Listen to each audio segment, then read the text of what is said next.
and welcome to the Raptors Show on the Sportsnet Radio Network, presented by Coors Light. Go from full-time to game time. Coors Light, made to chill. Make sure you find the Raptors Show wherever you listen to podcasts and subscribe, and please rate and review the show. I'm your host, Wayne Lou. I'm joined by my fellow co-hosts, Blake Murphy, Alex Wong. Raptors last night took care of business against the Detroit Pistons. Raptors are back, baby. Oh, they stood on business, man. They did. Yeah. People might have seen me on the official Raptors account. They do a little fan thing after the game.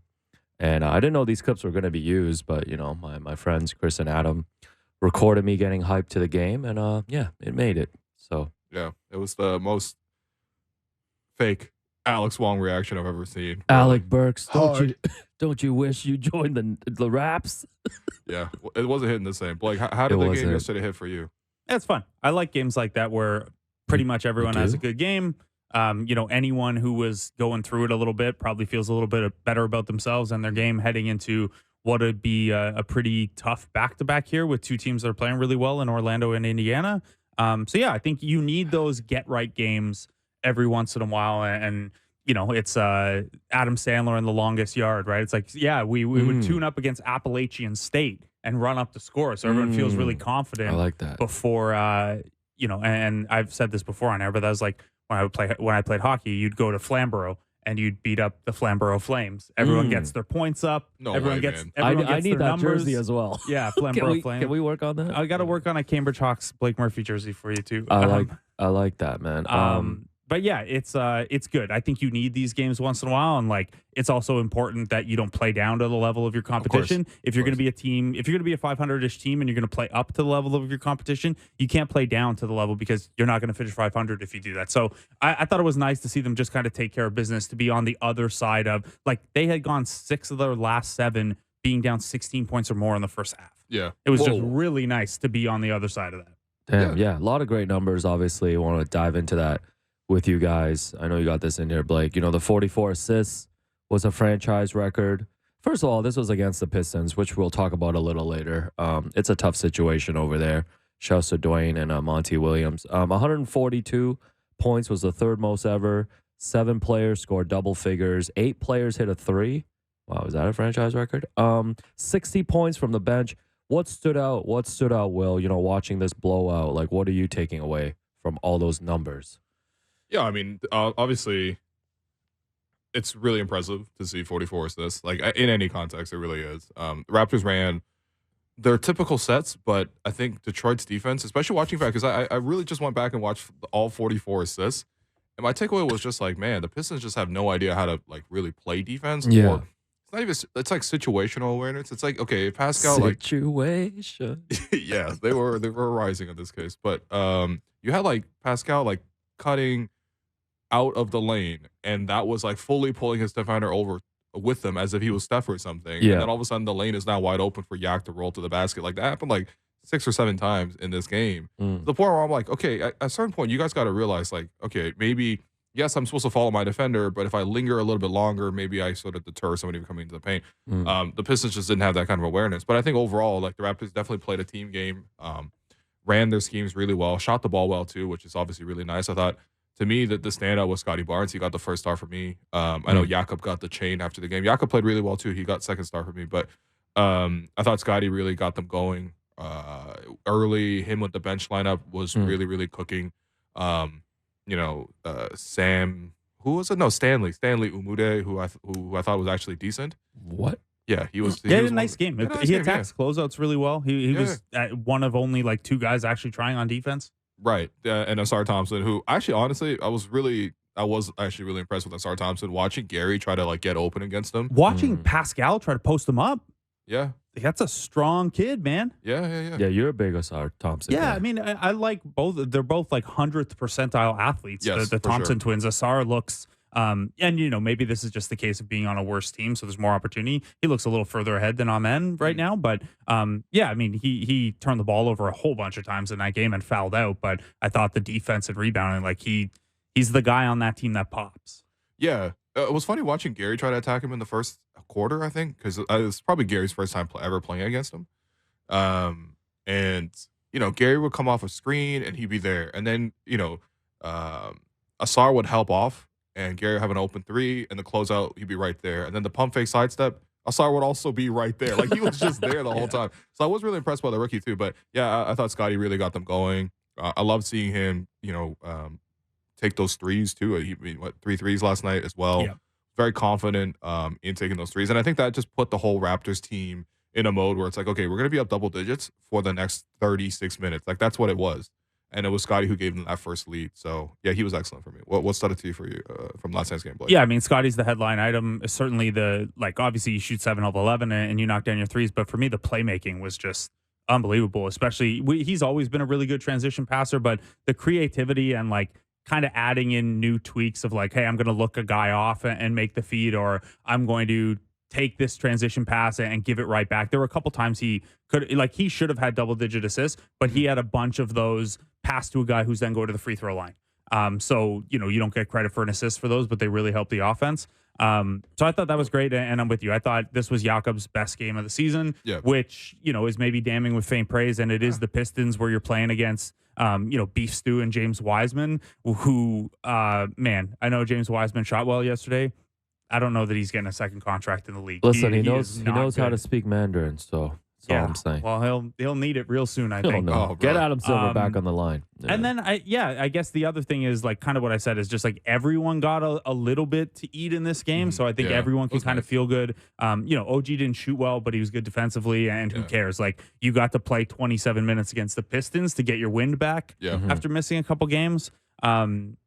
Yeah, I mean, you look at everyone who played and okay, Ron Harper Jr.'s 4 minutes at the end. He didn't really touch the ball at all. And maybe you look at Grady's game and you're like, shoot, I wish he had, knocked down another shot or two just to see it go in. But otherwise, everyone else played well, had good moments. I love what Boucher's been bringing of late. Yeah, he's been that great. Consistent energy off the bench, the extra effort of you make the wild closeout and miss, and then still reach back and block the guy anyway when you're behind him and borderline out of bounds. He's been good. There were just a ton of little positives in this one. I think the 44 assist stat, similar to when we've talked about, well, the passing numbers are high, the assist rate is high, but the offense still isn't very good. It to me is still a good indicator of is there buy-in? Are guys trying to move the ball and make the next pass and things like that? And this was also a night. It's not like they shot the heck out of the ball. They shot a pedestrian 39% on threes. That's really good for them, but you don't really blink at that when you see it in a box score. Yeah. So 44 assists on a night where you weren't even on fire is really good. That could have been with between free throws and some missed open threes, that could have easily been 50 assists. Yeah. I mean, it was one of those situations where the Raptors can get into the paint all they want. They had 70 points. They had 70 points in the paint. They had 27. 70? They had 70 points. PITP? Yeah. Oh, I don't know what you know about me. Yeah, man. They had 70 points in the paint. They had 27 on the fast break, which obviously leads to a lot to the points in the paint stat. But yeah, I mean, it was Dennis and Yak working the pick and roll, connected a lot of times. Pascal was living around the basket, and he missed a couple of layups, but he still finished with an efficient game. Scotty was getting to the rim relentlessly. Precious, I thought, honestly, that was one of Precious's best games, too. You know what? I wish we played the Pistons more often. Precious had a good weekend. I thought he was good on Friday, too. He was good on Friday, too. We'll talk about Friday. After the first half. Yes. After the second half, Precious was really good against Celtics, and then overall was just really good against he had 3/4 of a good weekend. But basically, everybody just kept getting to the basket against the Pistons. So it felt like, honestly, if you couldn't get a bucket against the Pistons, you needed to get sent down to the G League. It really did feel like, I'm not trying to be disparaging. I just mean it was one of those games where everybody had it there for them. Yeah, and I think you guys mentioned the return of OG Anunoby. You two are, two of the most plugged in people, with the Raptors. And I know OG's been, real coy about how this injury come about. So what do we know publicly? Did they we say know he was nothing publicly. We know that it was a finger laceration doing chores. Okay, they did say the chores part is public. So, any sources, any sourcing on this, my brothers? Yeah, I don't want to out my guy. Okay, on the just tell me. Okay, chores. just tell me off air then. Okay, yeah. Tell me off air. Yeah. He's obviously playing into the bit. By not revealing any extra information, but the information's out there. So is the takeaway to not do chores? You think? No, is that I think the chores. takeaway? I think chores is a poor categorization of what he was doing. Oh, okay. Household tasks, but not Like chores to me is like something you do every week. It's a regular occurrence. Like, he cut his finger sweeping or something like or vacuuming. Yeah, Right. yeah. It was not. Okay, this was a That I don't- specific yeah. thing that happened. That's all I'll say. I Okay. think my takeaway from this situation is Situation. every time I say situation, it's gonna happen. This guy's gonna. You know what? Just Derek, make that into a drop. So you No, can do Derek, this let me do this live. my takeaway is just like you gotta the less you give, the more you maintain this air of mystique. Better it is. Okay. This is such a mundane thing that happened. He cut his finger and he had to miss a week. Yeah. But it's become this whole thing because he just refuses to say anything about it, and that's the overall Yeah. OG thing. He just No maintains the disrespect to like if Chris Boucher cut his finger, it's just a regular injury. We Yeah, keep it's it like, moving. we'll get one you back. No, All we right, keep cool. it moving, Hope you're right? good. With OG, it's like we got to launch an investigation here. Yeah. And Chris is probably telling us what it was. Yeah. I mean that part of it too. Yeah. Well, I'm glad to have OG back because I felt like missed his presence in a lot of games last week, especially the one on Friday. You want to go ahead? No, I have while we're doing the stats and stuff for this game, I have an update for you on a question you had asked earlier in the season. Yes. When we did Corner threes? Corner threes? Where are we at, bro? 12 different Raptors have hit one now. How many got on the board yesterday? Did a few get on the board a or couple no? guys hit. Okay. No, it was only guys who were already on the board yesterday. Boucher hit 2, Scotty hit 1. Nice. And I forget who else. But Jalen hit 1 recently. I don't So believe that, he but got yeah, on sure. the board. Yeah. Garrett Temple had a garbage time 1 not that long ago. Man, shouts to Garrett Temple, and man. Precious hit 1 on Nice. Friday. So who's still got the goose egg? Who are we still waiting for? Anybody? Yak. Okay. Yak gotta wait has on not that. hit 1. We're gonna wait on that one. That goose might be male. Thad has not hit 1. Okay. Okay, we gotta wait on that too. Yeah. No, but that could hit one. That No, could but he's not playing much. The 3 Yeah. two-ways and Christian Koloko. That's it. Okay, so most of the guys are on the Yeah. board. Huh. Okay, we're All good right. now. Okay, we're good. Yeah, I didn't. We had kind of kicked around. Would 11 guys get there? Would 10 guys get there? Yeah, Would 12 but guys we're get there? there. But We're there. everyone except for Pirtle, who actually plays, has Yo, now I'm- hit 1. Yeah. Darko, the next time you find yourself in a 40-point game, please run a play for Yak in the corner. I beg. Just got a hammer screen. Just something. Just get Will him wide open will in the corner. fall to his knees if Yak I've already fallen twice to my knees in the last 12 hours. gets man. a 3, man. Yeah. Oh, I appreciate that. Are we tracking the chain that they're giving out as well? I lost You track. haven't been tracking. Yeah. Has Pascal There's not gotten? that many wins. They've had 6 wins on the season. That's they a handed it out lot, 5 man. times. 6 more than I thought. Also, So Chris Um, Boucher got it yeah. after they one of the games last week. Yeah. And then it was a turnaround in the Wizards game. He got it after that, and he should have. He really did do a great job defensively in that game in the fourth quarter. Yeah. And then after yesterday's game was Jakob. Right. And I thought Jakob, honestly, like the rim protection that he delivered, the fact that he finished all 6 of his layups, some high-low passes. Again, it was a game that was kind of really like structured around what Jakob should be able to do. But he did a really good job of it.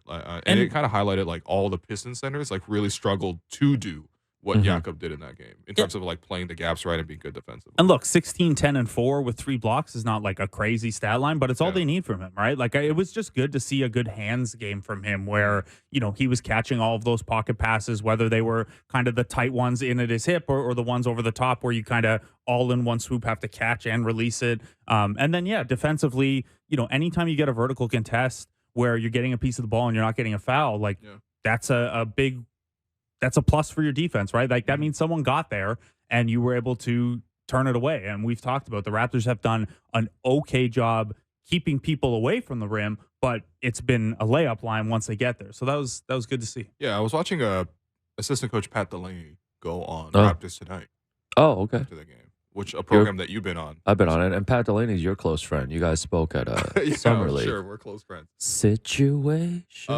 And Pat Delaney was describing Jakob's role, and he gave an interesting analogy. He said Jakob is like an offensive lineman. Oh, okay. You love your football references. So, yeah, tell me about This this. is the other kind of football that I actually don't even like in this Yeah. case. But that's essentially what Yak is there to do, create the space so that other people can score, whether Yeah, I that's like like the that. running back getting through a gap or keeping Okay. the pocket intact so that the quarterback yeah. can throw their pass. Like Okay. that's what he was comparing him to. And I actually thought it was a nice analogy. And then I looked up the hustle stats. You know who led the team in screen assists last night? Yaki? Pirtle, the offensive lineman.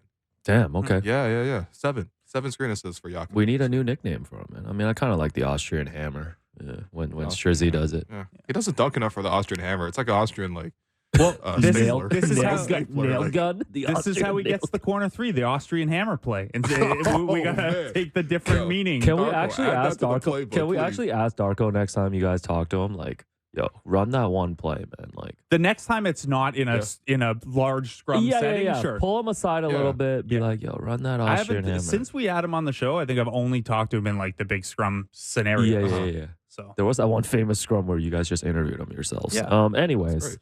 you know, it's great. It's great. The chain is great. The post game chain, I think, is a great, conversation whenever we need a conversation. And the other thing that's great is the in season tournament, the IST. Great for conversation. So I want to go back. Let's go back, talk a little bit about Friday's game too, against an actual real NBA team. The Raptors made a nice comeback there. Wasn't able to pull it out at the end. I think one of the big storylines coming out was just kind of, Darko's management of the game in terms of Pascal, sitting with 3 fouls there in the second quarter. Did he sit the whole second quarter? Entire second quarter. They lost he 39 to 14 in that quarter, I want to say. yeah, he ended up only playing 29 minutes, and they won those minutes by 17. Yeah, they lost the 19 minutes he sat by 20. Yeah, I was shocked looking at that plus minus. And then obviously Scotty, I think he was trying to give Scotty a quick rest late in the fourth there, and then wasn't able to get him back into the game for a little bit. So, Blake, what'd you make of those two decisions there? Yeah, so the foul one is interesting because, first of all, Pascal had picked up his second foul, and then Darko was intending to get him out of the game, had someone at the table ready to check in for him, and Pascal picked up his third before they could get him out of the game. So, they were intending to get him out. Obviously, you could have done it right after the second foul, but the light bulb went on. They were trying to get him out. Now, I think league-wide, coaches are too conservative with foul trouble. Pascal averages 1 foul every about 13 minutes. So even if you have 3 fouls in the first quarter, on average, he still wouldn't foul out by the end of the game. Now you can't play it that way because it swings too much. But I would have, when they were really floundering in the second quarter, I would have brought him back in because there was a point there where it felt like if you don't bring Pascal back in to settle this, there's going to be no second half for him to play in anyway. Like it won't be a competitive game. They got down 16 again. But that one I can understand a little bit more. The Scotty Barnes one at the end of the game, I think, was more of and Darko's not a rookie, but we'll call it a rookie mistake, say. And I pressed him on it after the game. Yeah. Joe Cash had asked him, what was the thinking there? And it was exactly what I had tweeted out. The idea was, well, with 4 minutes and change left in the game, there are usually at least 2 timeouts between then and the 3-minute mark because you've got your use it or lose it timeouts. You've got a TV timeout baked in there. And Joe Mazzulla, to his credit, just decided to put his hands behind his back. He's like, nope, I'm not going to use it. I'm not going to give you the opportunity to sub him back in. Darko used it against the guy who never uses timeouts. Right. Joe Mazzulla. So it's also a situation where, if you have 3 timeouts, you can do that more comfortably because you can just burn one. They ended up needing the 2 timeouts they had left for end of game plays. Yeah. So if you have a third timeout, you can do that. The other thing I asked Darko about was, well, you also had a foul to give. Could you have used the foul to give at some point to get Scotty back in? And he said he considered it, but I guess they just decided that's too helpful a cushion of if you have to foul on a play to prevent the basket. That those weren't his words. He just kind of acknowledged that he considered it. Anyway, it didn't work out, and this is one of those things you can't play it by the result. But in the moment, I tweeted this out when here's the thinking, but here's the risk, and it ended up not playing out that way. I think that's one that he would handle differently in the future. He took accountability for it, which I thought was good. Just tough, even on a night that Barnes wasn't at his very best. Tough not to have that guy on the floor for 4 of the last 4.5 minutes. Yeah, definitely a little bit of a gamble, but I think the intent there was to not play Scotty the full quarter. It reminds me of after the Raptors came back against San Antonio and won in overtime. Darko OG said, got the little rest, right? OG got the little rest where I think he played the entire fourth quarter and then he subbed out for a minute of overtime and then came back in. Right. And Darko was like, shame on me for leaving him out there for 12 straight minutes. Right? It's a totally different approach. It's a very concerted approach. They don't want to put their players in a position where they got to be overtaxed. And so, of course, you do need to roll the dice a little bit. I think in this case, not only the foul to give, but he sat out for 4 minutes in that stretch. So the foul to give is in the last 2 minutes, of course. You could have taken a foul before the last 2 minutes, and you probably have multiple fouls to give at that point. Yeah. So you could have potentially subbed him in. It's a little bad luck too. Nobody committed like a foul. There was no like nothing out of bounds. Nothing out of bounds. Like it is what it is. Like I think on an average situation, you play that back over and over. Sorry.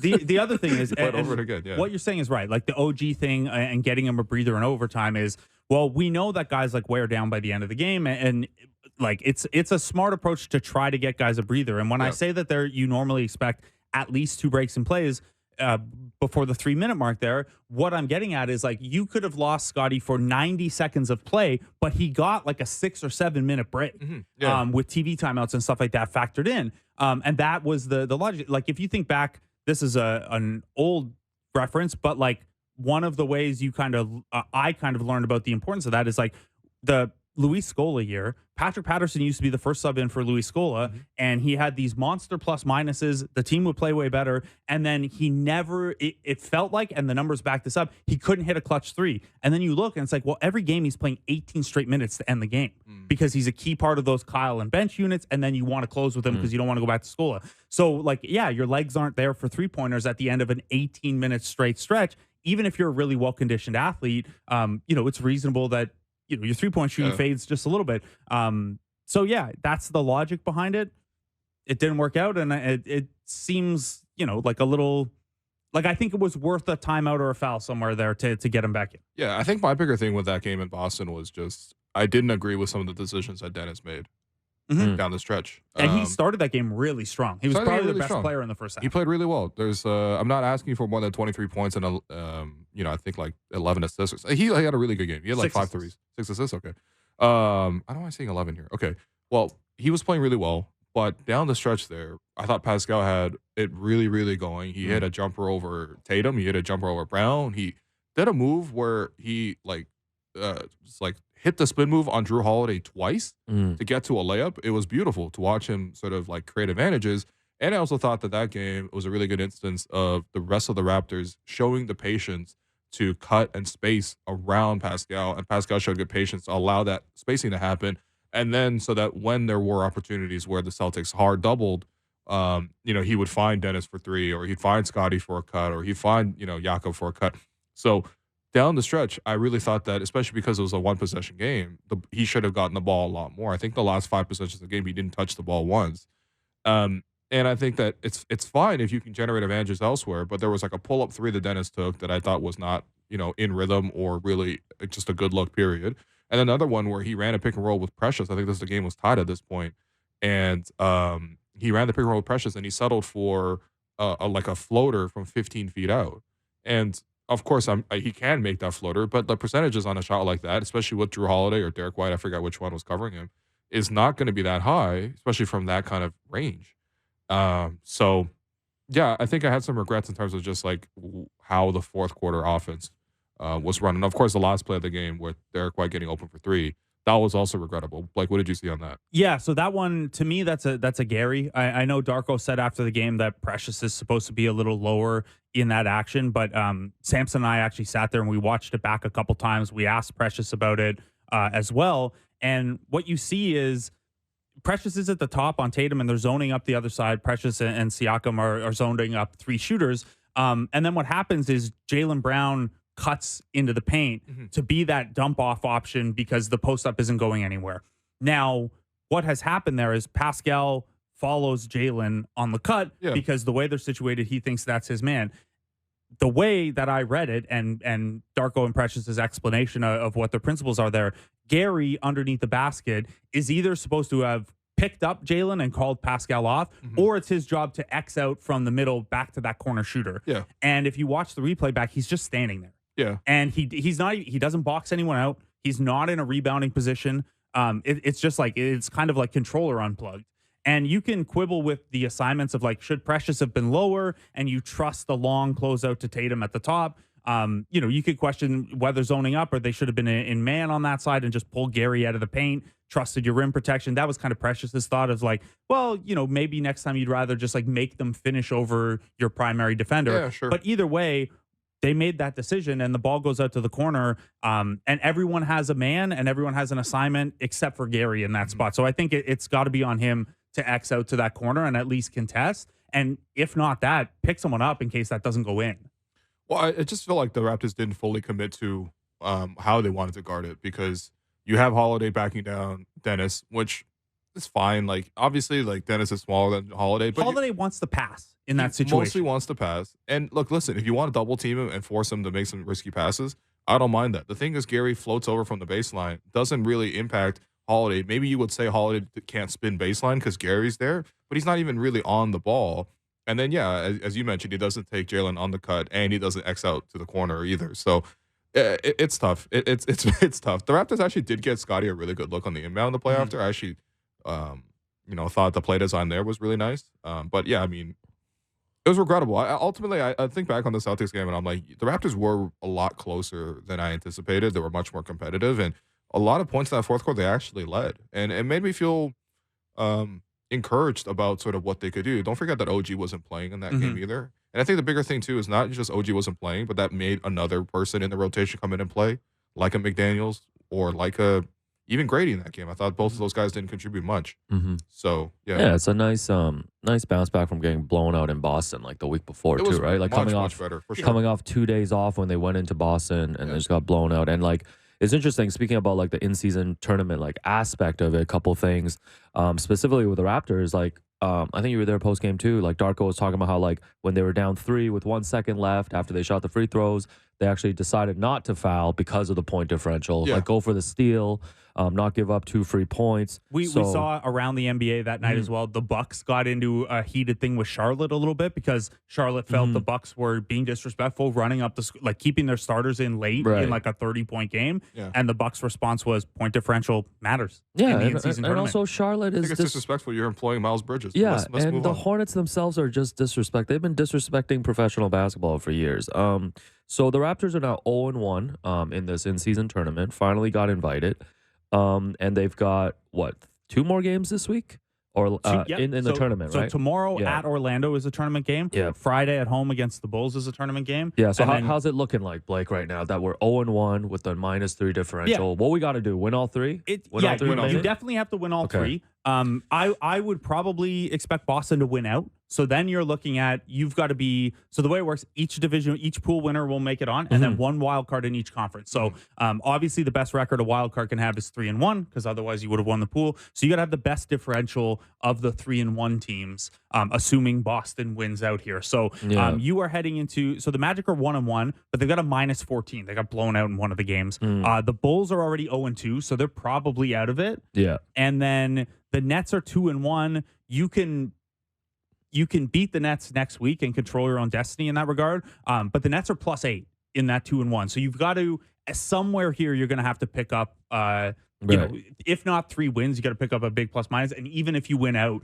you probably want to, be plus double digits by the end of them. So win those 3 games by a combined 13 points or so to be in the mix for, and look, there are still 3 or 4 in-season tournament nights left. So things can change. A team can unexpectedly get blown out, but that's how it looks in their pool right now. Is you are jockeying with Orlando and Brooklyn to finish second and hoping for point differential. Bulls are probably out of it. Yeah, so if they lose tomorrow, they're basically out. Yeah, it's going to be it's really going to be so hard funny to if the see. Bulls and Raps play the in-season tournament game on Friday and they're both potentially just eliminated. Right. It happens. Then it's just a regular season game, which also matters. With a different court though. Yes. By the way, can they just play on that court more often though? That Raptors court just is for sick. fun. So I thought the court looked really, really good. Yeah. And I was thinking the exact same thing, Will. And then I'm like, man, isn't it going to be awkward if you use the court more in the second half and the in-season tournament trophy is on the court? Oh. It's like using the old NBA Finals insignia on the black and gold OVO court if it wasn't an NBA Finals game. Like the court looks good, but it'll be a little awkward. Yeah. My general takeaway is just make more courts black. It looks sick. Oh yeah, you like that, eh? Yeah. No, it's one of the best courts I've ever seen. I think it was actually like the best in-season tournament court was the Raptors one. No, I We recorded. haven't seen them all in action yet. The Magic haven't debuted theirs tomorrow. Yeah, we get you- the debut of the Magic court tomorrow. You would know. This is why you're skipping the company party, Blake. For the Magic game, yeah. Well, I'm also This is doing why the same this thing, is why by we're the way. doing like Oh, half I'm an the only hour one with that supports the with company? Magic All right, guys. assistant coach tomorrow too. Oh Yes. yeah, that's right. That's right. We're gonna tease it like the Adam Silver interview. Yeah, Jesse Mermis coming up tomorrow, 2:30 possibly. The other thing about the IST is, Jaylen Brown was very vocal after the game about the slippery court. And I think we saw it during the game. A lot of guys, I think Precious as well, like slipped on the court. And yeah, I don't know. Blake, you flagged. This is isn't just in Toronto. This is like a running thing going on right now. Yeah, Luka complained about the court. I can't remember if that was a Mavs home game or a Mavs away game, but he complained about one of the in-season court. Tyrese Halliburton and Miles Turner both complained about the Pacers court. We obviously haven't seen the Magic yet, but I asked a couple people around the game after Friday, just kind of hanging out after, and the belief seems to be that happens when a court hasn't been broken in enough. So, Alex, your nephews obviously didn't do a good enough job Friday afternoon breaking in the court. Oh, I wouldn't know. I was ushered off very quickly by a specific person off the court. Security allowed them to, enjoy their time. Yeah, it's all good. But that seems to be the thinking is that and we know that I think it was the Mavs court that had to be repainted. Or Mavs or Nuggets. There's one of the courts that had the wrong 3-point line. I can't remember which one it was. Why didn't they give that one to the Raps? Yeah. Grant Williams was the person who noticed it, but I can't remember if it was the Mavs. Oh, you were telling the story about away game. Yeah. You were telling the story about how Grant Williams was like, oh, why am I missing all my shots? Yeah, right? and the 3-point line was wrong, so that had to be repainted at the last minute. So that would explain maybe some slipperiness there. Okay. But the belief seems to be like these courts just haven't been played on yet. And most NBA courts, not only are they a couple years old and stuff, but even the new ones, you'd get a preseason game or two in on them. Yeah. From my understanding too, it's not the easiest thing to like get a new court. Sure. Not the cheapest thing either. It's not the cheapest thing either. There's only like 2 or 3 suppliers for these courts. And so some of these courts are also refurbished courts. Yeah. Get Adam Silver back on the line and just speak to him about this 30-court play. I'm just saying, like, we gassed up the in-season tournament too much last week. Look, obviously, play safety is the most important thing. Yes. I mean, whatever they can do to like improve like the friction, I guess, on these courts would be better. You obviously don't want a major player like a Jaylen Brown suffer like a huge injury. He did play on the court later in the weekend, so he's fine. Yeah. But that would be the last thing you would want to be like a stain on like the first year of the in-season tournament. And listen, if it takes more guys playing on the court first, like just invite us out to a run every I'll be IST. happy to play on that court. I'm gonna stomp all over that court, man. Let me stomp on and the look, court. I will be happy to be like, hey guys, I think you need to remeasure the 3-point line. I haven't hit a 3 yet today. That's unusual. Exactly. And we continue to stray further away from basketball. Drake was on the other network, commentating, I believe for like the entire fourth quarter of like a close game. And I'm starting to take it personal that, like, I know we're not part of the TV broadcast, but he rivalry only does time. the other network. Rivalry. Kind of think that means, in fairness, he should be on our radio network at some point. Anything to add to this, Mr. Will? The first-person shooter music video is pretty sick. What? Oh, okay. It was. It was really sick. I liked it. Drake called Peyton Pritchard a crypto scammer. Peyton Pritchard seemed to have a good time with it. He used it as a caption on IG over the weekend. Nice.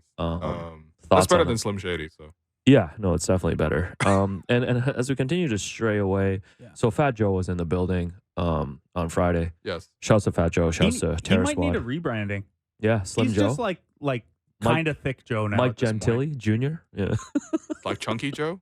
Chunky Joe's not bad. I don't know if that's gonna work. It's too friendly though. It's so friendly. Yeah. Anyways, did you run into him as well? So as I was coming out of the God. media elevator and coming back that way in the annals of the Scotiabank Arena. No, that's crazy. Yeah.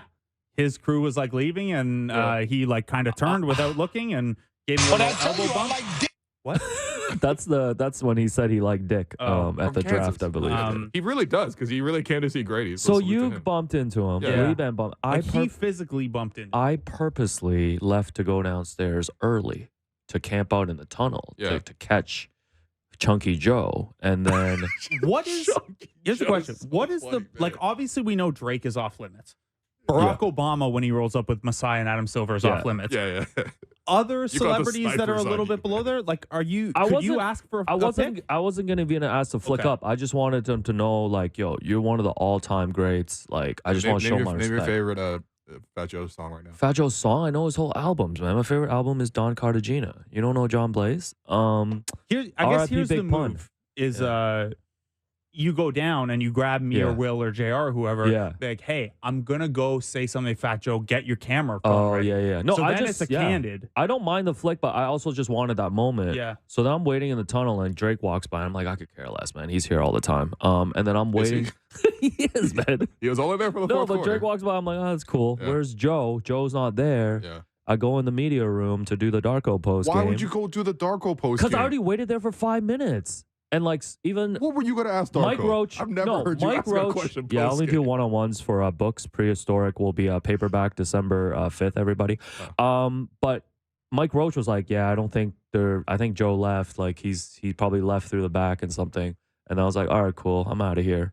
And then I hear from Lee Ban that he ran into Joe. I hear from you, and it's crushing, man. That's tough. Yeah, That is really tough. Situation. Couple things from the game that day that was interesting. Can I ask you one first, since you and Gary are Mr. Fashion friends now? Yeah, what's up, man? Drake's outfit. He was in like a Canadian tuxedo that also though looked like he was wearing catcher's gear. Like the legs had padding in them at the front. Like I don't know if you guys noticed it, but it looks like he's wearing catcher leg pads underneath his jeans. I don't. We rating his fit? Well, I just like is this a thing? Like I don't think I've ever seen catcher padded jeans. Is it a way to make yourself look bigger? Is that, you know what I mean? Yeah, it's just like a little bulky look. I can't listen, man. I'm waiting for a lot of bulky looks. Waiting for Jersey to post his signed copy of Prehistoric, so I'm staying out of this, guys. Go ahead. Apparently, it's vintage Gialli padded denim jacket and padded denim jeans. How much is it, man? I don't know. How much is it more expensive than your Jeff Hamilton? So one of the interesting situations that came out. Situation. And I think it was posted on Six Buds of all places, because of course it was. We're talking about this. There was like a really unwell person who like fell through the canopy on the tunnel where the players walk through. I did not see that. During it was like end of the third quarter? Mid-third quarter. And at mid-third quarter, the person was, I mean, I don't know, like just not in the right state of mind, let's say, and fell through the canopy. Yeah. Then required like 6 officers to come like detain and arrest this person. It was because they were screaming and kicking and spitting at everybody. Yeah. And then I think that might have delayed Drake's entrance because it took a long time to subdue him. I'm serious. That's man. crazy. Yeah, so, but salute to. By the way, Black Dragon Roll, Jerome says his Fat Joe's new name should be Fit Joe. Fit Joe. Yeah. And one last note: the vintage Gialli 21C JK padded denim jacket, motorcycle style, is I found one on eBay quickly here for $375 US just for the jacket. That's not too bad. 375, like that's it, like no more zeros. No, $375 jacket. That's not too bad. Yeah, it's not. The question is, would you rock it though?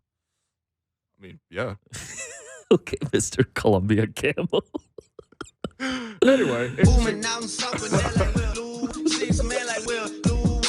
this edit is so good.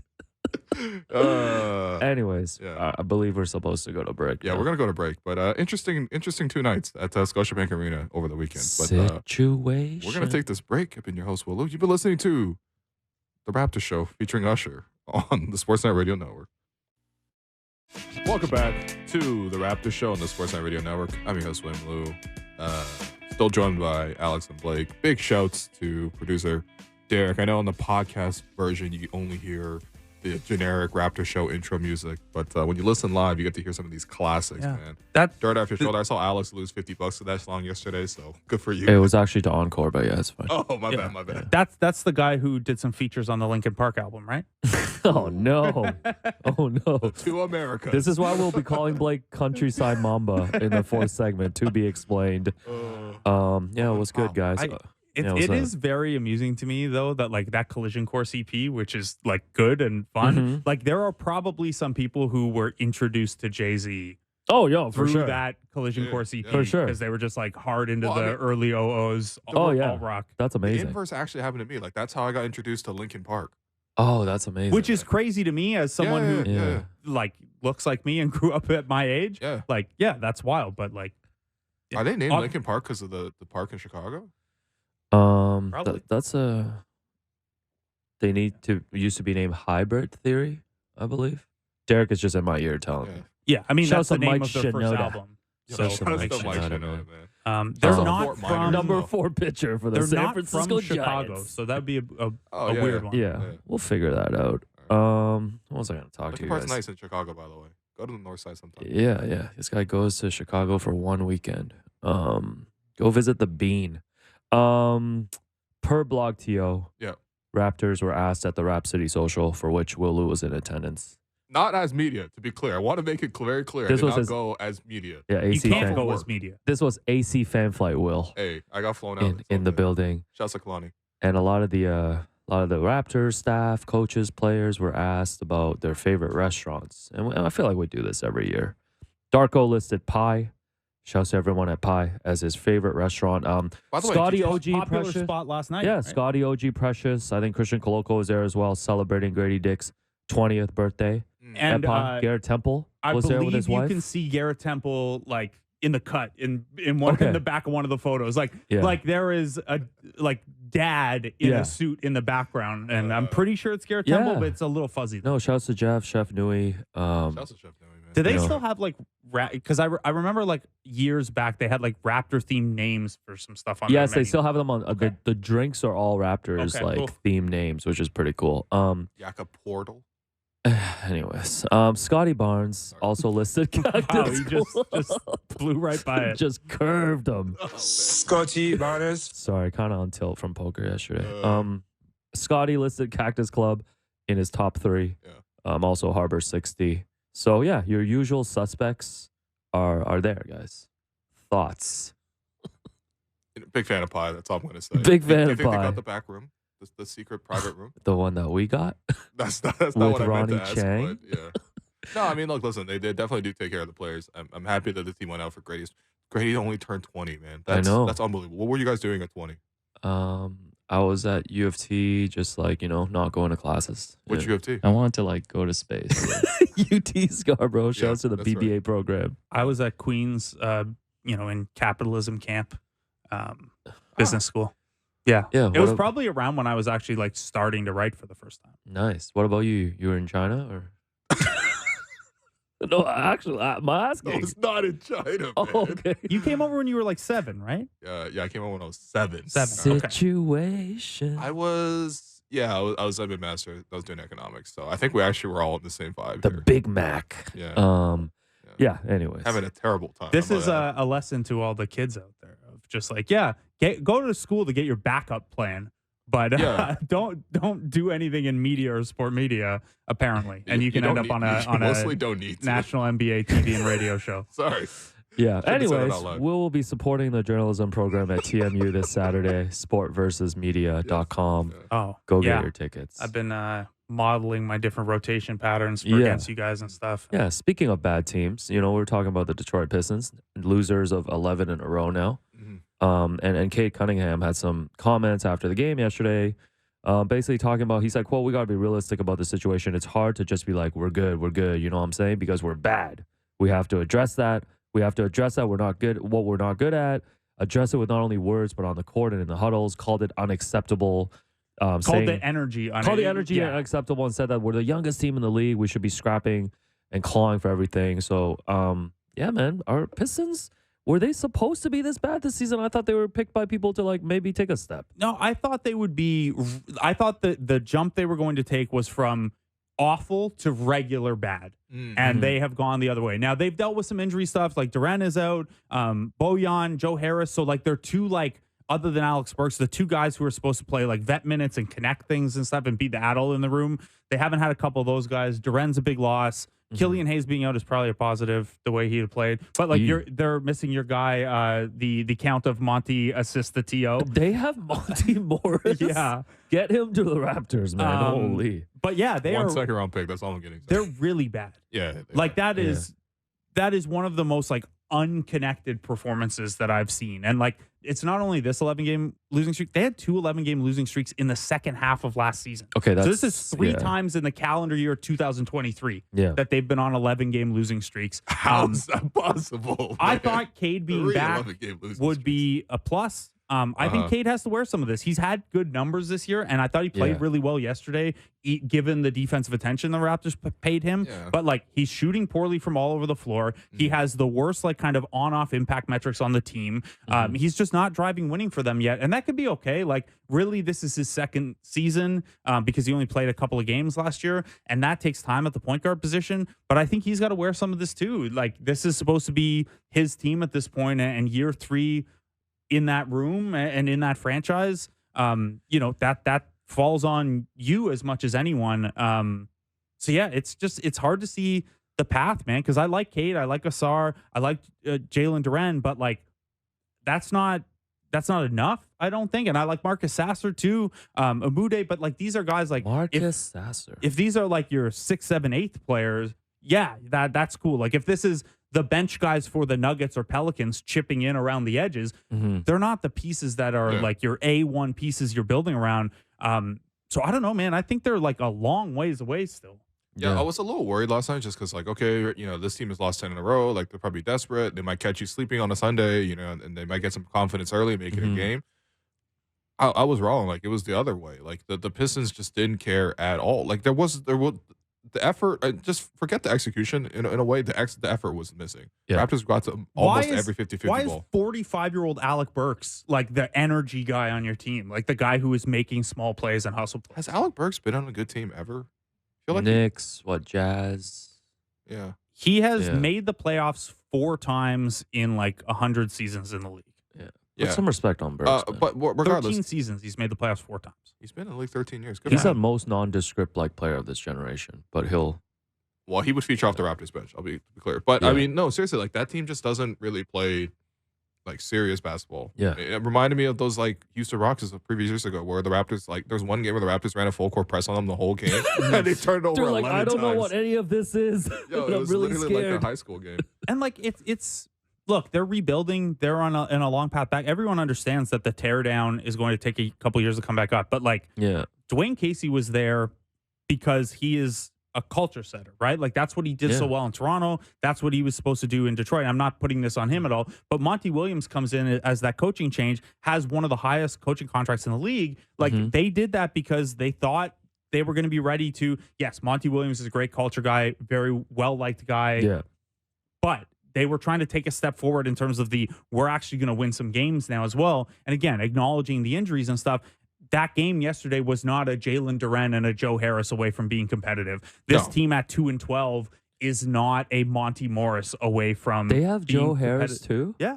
Oh my God. Wait, Joe Harris or Joe Ingles? Yeah. No, Joe Harris. Joe Ingles is on your Magic. Right. Yeah, he's on. Wow, who he's he on played your Magic. for? Yeah. Come on, Blake. Do you watch basketball? Do you watch basketball? Yeah. A lot of Joe talk on this one, man. Fat Joe. Chunky Joe. Here's Joe a pivot. Ingles. Isaiah Joe went 7 for 7 on threes like for Oklahoma City the other By the day. way, why did the Sixers cut Isaiah Joe?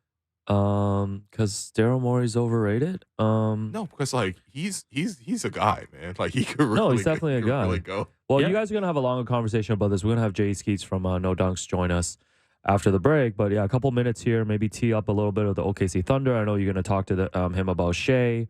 I mean, my big question is like, man, watching the way that the Thunder are playing right now. I mean, Shea got to be in the early convo for MVP right now. Finished 5th last year. Yeah. No, I think if you're just telling me one-on-one who needs to get me a bucket late in the game of anyone in the league, I want Alec Burks. Yeah. Okay. Go ahead. I think I would actually. I would take Shea. Okay. I would take Shea. He might be the toughest one-on-one check in basketball right now. And like obviously like Jokic or Embiid, if you're running a whole possession and you're trying to figure, but if you're talking one-on-one, like he embarrasses guys regularly. He embarrassed Steph. He outdueled Steph and posted all the highlights on IG. Yeah, which is great. I love that. And the E40 reference. Yeah, the E40 reference in his IG rap. Yeah, when his name was Earl before the rap game. Yeah. So Shea has also taken a big step forward defensively this year, which is really great to see too. He's so EPM, the first batch of estimated plus minus came out this year. It's very, very high on Scotty, by the way. Cookies were nerds. No, they dropped a batch on the streets. Yeah. Nice. Scotty, by the way, is 6th in estimated impact per 100 possessions so far this Shea's year. first? Shay's third. Only Jokic and Embiid are narrowly ahead of him. So he's we're right talking behind the about two MVPs. The last three The last three MVPs and MVPs. Shea. I'm gonna give the assist to Brian Windhorst on this one. Okay. He dropped the stat. Shea is averaging 20 points per game just off drives alone. Whew. Yeah, that's amazing. 20 points a Do game. the Raptors average 20 points per game off drives? Well, we're actually, you know what? Like we are very good at touching the paint. I think we do average. 20 We points per touch the drive. paint. We touch the paint. But then all what do we do? right. At that point, we'll probably touch the paint again because that's usually how the Raptors like to score. So. Yaka Portal. We're gonna take another break. I've been your host, Willow. You've been listening to the Raptors Show on the Sportsnet Radio Network. When we come back, let's look back on the 2021 draft and see where Scotty goes. Welcome back to the Raptors Show on the Sportsnet Radio Network. I'm your host, William Lou. Continue to be joined by co-host Blake Murphy here in segment 3. And we are joined on the line by, honestly, truly one of the OGs, not to make him feel old, but J.E. Skeets, who, way back in the day, inspired me to not inspired me to get into podcasting. I don't think he directly did that, but I just really enjoyed podcasting, and that's my into podcasting because of Jay Skeets and what they did on the Basketball Jones. So what's up, Skeets? How you doing, man? Not to age you. I'm sorry, man. Yeah, man, I feel old now. Yeah. I also apologize for getting you into podcasting. No, why? Sorry about that. Come on. Well, Did I follow your I guess exact you've made career a path? living out it. Look at you now, man. You're right. Yeah. Skeets, I gotta say, he doesn't have to age you there. I have the microphone here. I don't know if you can see me covering the little grays at the bottom of my beard. You're embracing it a little bit more than I am. I gotta ask another thing about your look, though. The blue tape across the neck here. We got a LaMelo situation. You got a rival podcast tattooed on your neck, or what? Yeah, unfortunately, I went and got that no dunks tattoo over the weekend. Looking real sharp, got the neon colors in there and everything, but got a bit of a memo, a bit of a stern email from Tim Frank himself there at the NBA saying no corporate logos when you're coming on this show. So had to cover it up, but yeah, it is what it is. That's a tough one. How quickly did your brain, when you saw the LaMelo stuff, go to like Santa Claus as Crashmore? Like, I don't care about it, but it's not good behavior. Yeah, I was more like, hold on, LaMelo has a fashion clothing brand called La France. I mean, thanks for telling me about it, NBA. I had no idea that's what it was. I thought it was the initials La France. I don't even think I knew that was his middle name, which is pretty cool. But a double just a weird law one. in your name is wild. Wait, hold on. His name is LaMelo LaFrance. Yeah, So this is the issue: is the NBA did not have an issue with him having the LF tattoo at first because it was just his initials, and then he made that exact initial design his clothing brand. man. So now it's in violation of the rules. What was LeVar cooking? Now I need to know the other countries of Lonzo and LiAngelo. Like what countries are they associated with? Lonzo is just Lonzo Anderson Ball. Oh, okay, all right. But then eventually, how'd you get from Anderson to LaFrance by your third child? And then LiAngelo is LiAngelo Robert Ball. Robert. Well, that's what he definitely was doing in China. Anyway, we're gonna move on. And then LaMelo LaFrance. I don't know. LaMelo LaFrance Ball is wild, man. Damn, that's a new LL Cool J for me.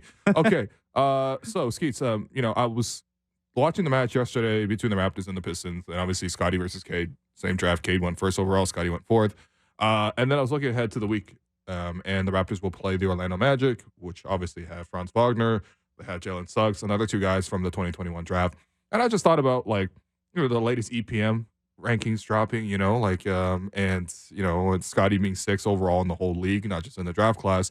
And I was thinking about, okay, how is this draft class looking right now? Because I was also then watching a bunch of Alperen Şengün highlights. He almost beat the Lakers last night as well, obviously with the Rockets. So I wanted to collect both of you here and just talk through sort of how that 2021 draft class is looking right now. Obviously, Scotty Barnes, he won Rookie of the Year, so we're going to give him the start here. But yeah, Skeets, I want to hear from you. What have you seen new from Scotty Barnes this year, and sort of how do you feel about his place in this 2021 redraft? I think he would go number one. Dare I say, pretty comfortably with what we've seen from this season. Obviously, I don't think we're probably saying this last season by any means when he had the down sophomore year. But I'll be honest, I watch a ton of Raptors games, obviously. Love the team, support the team.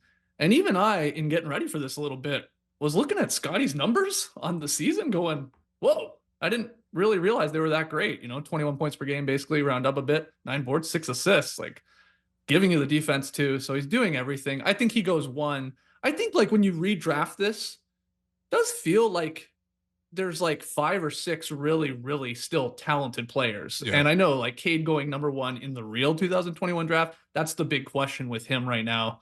How poor he's played, struggling to take care of the ball. But then it's a situation where it's have you seen who's playing on the Pistons and what Monty Williams is trying to do with Cade Cunningham? They're almost treating him like he's like a Luka or a Harden, sort of heliocentric sort of offense type of guy. And it's just they don't have shooters around him. So they're putting him in a tough spot, I think. But to answer your question, it's Scotty 1, and then you sort of get into, are you going Franz? Are you going Mobley?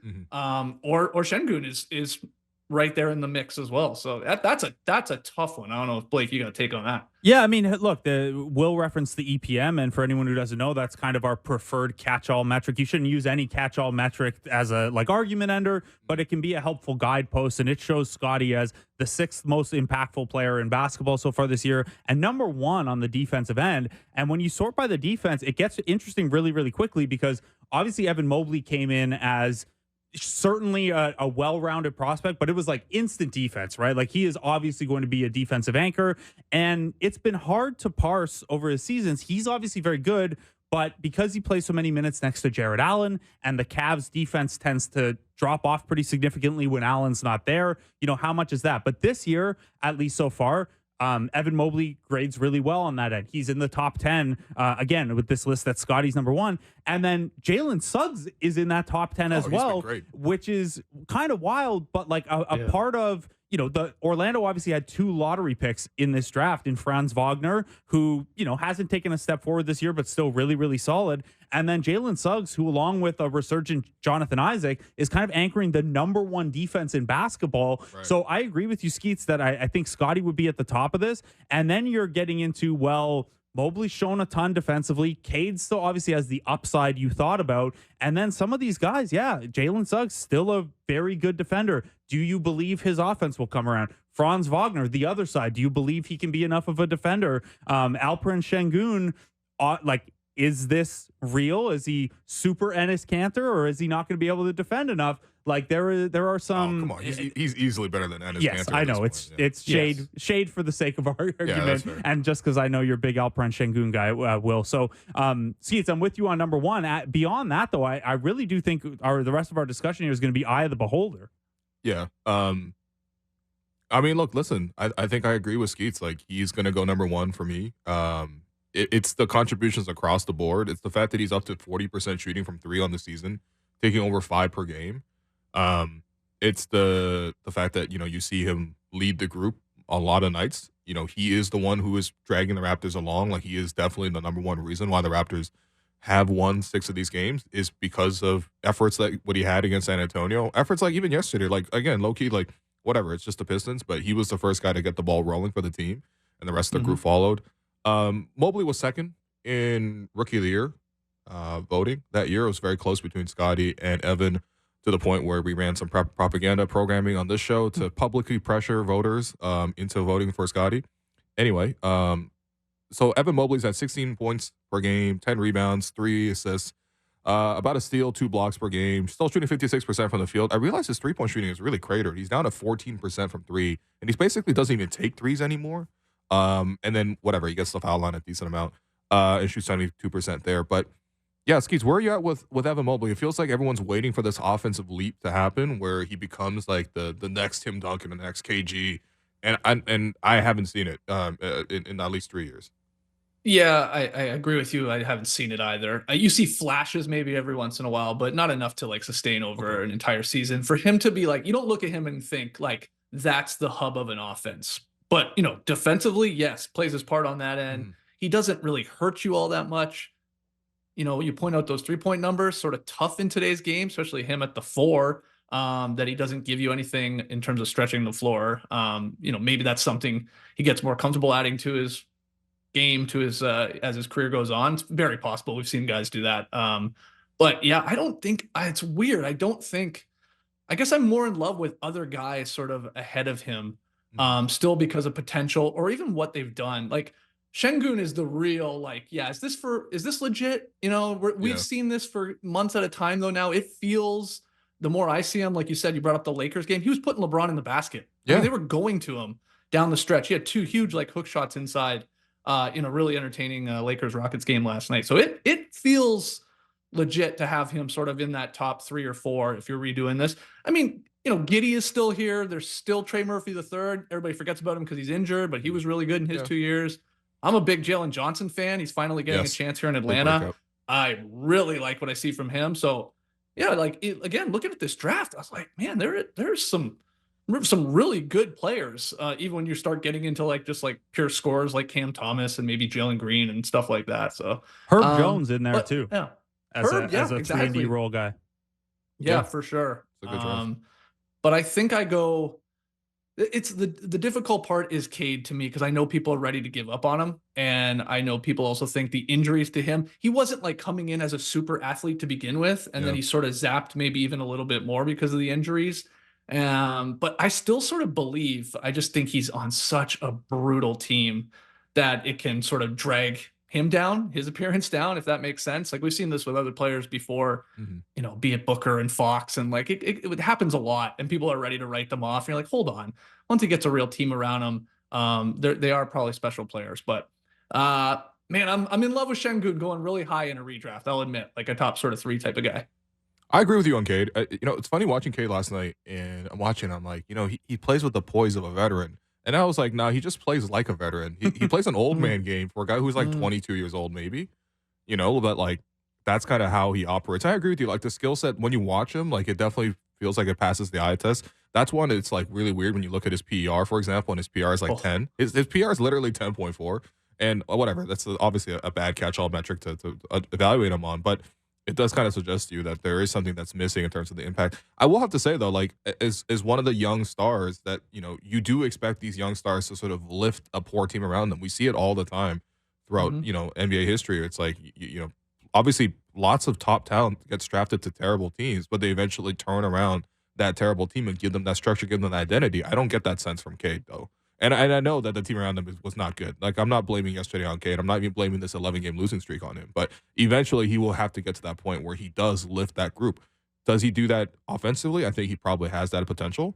But where's that impact defensively, for example? Like, that's why we have Scotty. I think all 3 of us have him number 1, is that he's giving you like the 29-6 on offense, shooting 40% from 3. But he's also got 1.5 steals, 1.5 blocks, and his overall defensive film was also quite good. So, look, listen, you're going to be a star. You have to fight the uphill battle. Yeah, and yeah. Sorry, go ahead, Skeets. No, I was just going to add. I mean, let's not forget. Wasn't the talk all summer long with the select team that Cade Cunningham was like lighting everybody up left and right? Turns out that Team USA team just wasn't that solid, Well, yeah, 4th place. Sorry about that, guys. But he was by all accounts like ready to take the next step. I think that's why expectations sort of like got cranked up here heading into the season. Like, wow, he's hanging with all these guys that are on Team USA, sort of humiliating them, or at least hanging. And that hasn't been the case. And yeah, part of it is this 11-game losing streak. And just, you're right. He plays a very different type of game than a guy like Scotty Barnes, who's like really the motor is noticeable. Where Cade, it's like, it's a good way to describe him. He plays more like a vet, though. Oddly enough, someone like Shai Gilgeous-Alexander sort of plays like that, all completely in control, a little slower, so you can obviously still dominate. Yeah, the Cade thing, I mean, look, there's playing like a vet, and then there's playing like a guy who just doesn't have the speed and the burst, maybe necessarily. And again, he's recovering. This Pistons team, whatever. It's still like 3 seasons now, and last year was a tiny one. But if we compare this year so far to his rookie season, there's almost no statistical improvement. In fact, in some categories, he's gone the opposite direction. We've got 90 games on him now where he's a pretty poor 3-point shooter, and a lot of that is because it's pull-ups and stuff, but you're still hovering around 31% for your career, and shooting was supposed to be a skill that there wasn't really in question there. And then, Will, to your point about the team around him and stuff, yeah, young guys will raise the level of teams, and we're not saying Cade should have this Pistons team in the playoff conversation, but this Pistons team going in the wrong direction, losing 11 in a row again, being 2-12, not looking competitive. You do want by year 3, even with injury concerns, a guy to start impacting, at least take them from abhorrently bad to just regular bad or competitive bad. And that's what you're not really seeing with Cade so far. So yeah, I think he slides a little bit for me. Why does he get to the foul line either, by the way? This season he's at 20 shots per game, like field goal attempts per game. He's at 3.6 free throw attempts. For a guy that big who touches the paint all the time too, like it's part of it. Yeah, and I mean, we could dig into the numbers or the tape, and maybe it's a matter of he's trying to avoid contact in those situations rather than, finish through contact and get the foul. Maybe it's a comfort level finishing thing. It's hard to tell just kind of swooping in and seeing him once in a while. But yeah, I don't think he's at the tippy top of this draft anymore, because it's been 3 years. And even if you are still optimistic about the upside, which I am, and I said as much coming into the season, the fact that it's year 3 and there are other guys who are ahead of him now and also have upside to tap into, I think, that's a relevant factor. So for me, the second spot on this is It's not a Şengün for me. It's kind of a coin flip between Mobley and Franz, and I put Mobley let's there. talk about Franz. I'm with you guys in terms of the self-creation. The offense hasn't really grown. He is scoring the same number of unassisted baskets now as he did as a rookie. So if you're trying to use that as a proxy for how much of your own offense are you creating, he hasn't really taken a step forward in terms of that. The assist rate's only up slightly. I still, though, even with the Jared Allen component, I still think the defensive upside is just so tremendous. Yeah, I hear that. And he'll at least be solid offensively. And then, Franz is just like the Magic are ahead of schedule, and it's not because of the offense, but we saw what he did in the World Cup this summer and just how high the upside is there. We saw late last year what it kind of looked like when he looks like a 20-point-a-game guy, and he's shown flashes of it this year as well. I'd like to see more playmaking growth from him as they figure out the him and Paolo dynamic, but I really do think as the 8th pick, who was in the mix as high as 5, there are probably some teams who had a top 8 pick who would have preferred Franz at this point. Yeah, Skeets, where are you at with Franz Wagner? Yeah, definitely. I back all of that what just Blake said. He's not even shooting the ball well from distance, and he's still a contributing positive player. I think he's under 30%. Yeah, last I checked, 29.2. Like that's just not. We know he's a better shooter than that. That's going to tick up as the season goes on, and it's even started slowly. His numbers are starting to rise here. I know Paolo and him sort of got off to a bad start statistically wise, but they were winning games, so you were like, wow, that's probably a good sign. Once they really get it going, this could be a special team or a team on the rise, at least, and they appear to be when you pair in the defense. So yeah, Franz, again, we have the 4 names to me, and then the Cade question mark. But man, Şengün, Franz, Mobley. It's after Barnes, and then I guess Cade, of course. It's whatever order you're putting them in. Mm-hmm. I also wonder when we do this exercise, are we redoing the 2021 draft? Are we taking into account the teams? No, I think I just kind of want to check in on these guys, and it's kind of easy to just draft it. But I'm not really trying to say that I don't know, the Pistons should have taken Scottie first overall, and then this is a huge bust for them. That they took Cade. Right. I mean, if you're doing a redraft, you got to put yourself in this. The move would have been, trade down and get a boatload of assets, and then take Scottie. Right.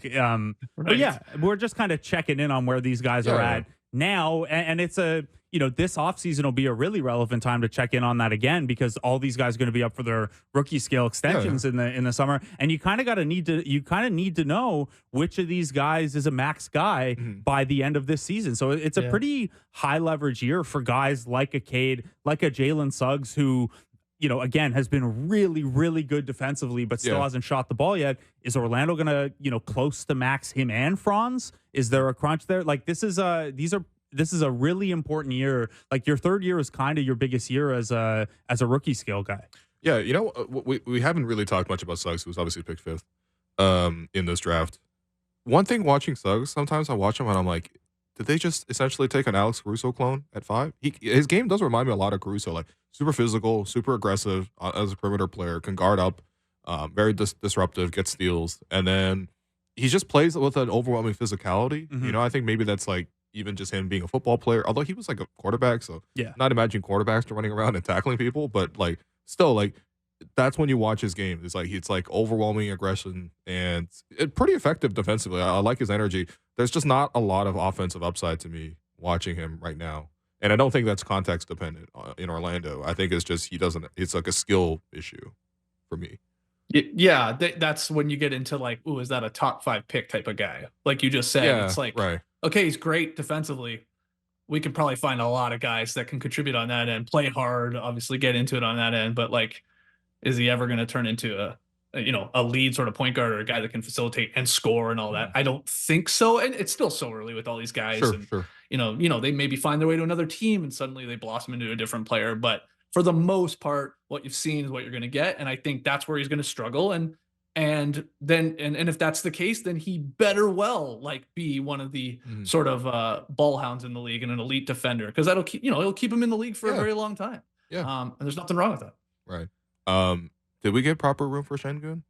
Yeah, Blake, can you fan out over Şengün? You've talked a lot about Şengün. I said last week that in terms of watchability, he's jumped a ton for me. Yeah. Just what he does and figuring out if he can be this kind of. I'll turn the joke from Super Cantor into a baby Sabonis kind of, right? Like they're running so much through him at the elbows. I'm just saying, it's his third season. Like, let's relax on this. No, I'm not relaxing, man. Yeah, I love watching him. I'm there with him entertainment value wise. I think, obviously they're a defense first team, and it's important that they've been a really good defense with him playing huge minutes, because I think that was a bigger question. I guess, Skeets, my question for you as someone who likes Şengün a lot is, is the upside here, do you think, a guy who can be, even if not the top scorer, the top usage guy, the guy who you're running most of your offense through, long term? I think so. I mean, tough in today's game for that position to, be like a Jokic-like or a Sabonis-like or whatever you want to say. But he does seem to have the skills, the tools to do that. And I like his demeanor. He's got a bit of a nastiness to him. I love seeing, like, what's really cool with the Rockets this year is, okay, so they get Van Vliet, they get Brooks. The plan was obviously get some adults in the room and try and, like, teach his guys how to win some games in this league. And it's cool to see it, like, it's working. And you see, like, these guys like Jalen Green and Şengün, like, people that have been with the Rockets for the last couple of years, like, all they do is lose. Like, how demoralizing that must be. Like, these players are like the best players in the world, wherever they're coming from, usually winning whatever level they're at. And then suddenly they can't win a game and they're sort of the laughing stock. So, like, it's been cool to see, like, clips after games where, like, you see Şengün leaving the floor and he's, like, happy. Like, he's ecstatic. Like, oh yeah, this is what it's like to, like, be in these games and win some of these games. So I do believe in him. Look, there's no way I'm saying, oh yeah, he'll be the next Jokic. But then I always stop myself and go, well, remember when Jokic first came in the league and it was like, Nurkic or Jokic? I mean, who you backing? Who you going with? And, like, that was a debate because you just, you don't know, and it takes a while. But he's more than anything, he's super fun to watch, and I assume play with too. The way he's, like, he'll give up the ball like a Jokic and stuff like that. It's not me. So that's got to be refreshing to play with, I would think. Yeah, and Jalen Green seems to be learning to play off of him better and better. I know he's not finishing particularly well at the rim right now, but the 3-point percentage has gone up. He seems to be finding his spots. Jalen Green was obviously a player in this draft as well. It's funny, we're talking about this. It's like, well, Orlando at 5 maybe shouldn't have taken Suggs. They should have taken Franz Wagner.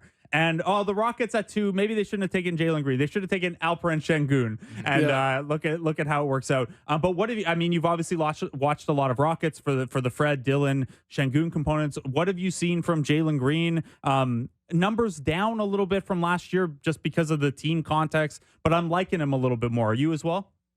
Yeah, I think more than anything, it's great that we're not hearing reports of an upset Jalen Green or he's, like, unhappy with his role. At least yet, you never know. But winning heals all, right? Like, it's like he's got it again.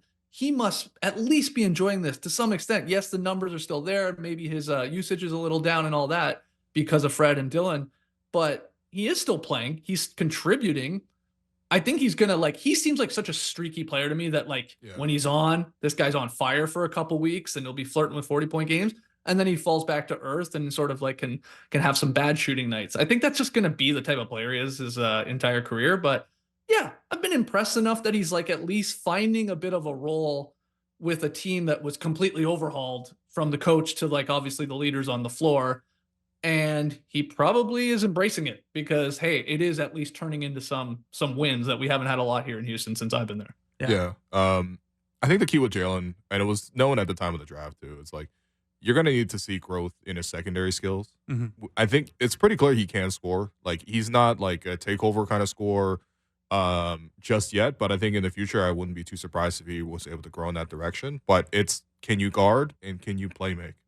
And, can you play within a team context too? I think that's, when he first came in the league, I was like, all right, is this like a Zach LaVine kind of regen, right? But, like, the difference between a Zach LaVine and, like, I don't know, let's say Paul George, for example. I mean, Paul George is a bit bigger too, but Paul George has those secondary skills. In addition to being a takeover scorer, he's also a great defender and also, is able to really play make. Now, he has a turnover issue, but that's a different story. But, like, still, those are the secondary skills that you don't get from, like, Alex Zach, who's just primarily a really efficient, good scorer. Now, of course, Jalen's not even efficient yet, so he needs to get to that point as a scorer.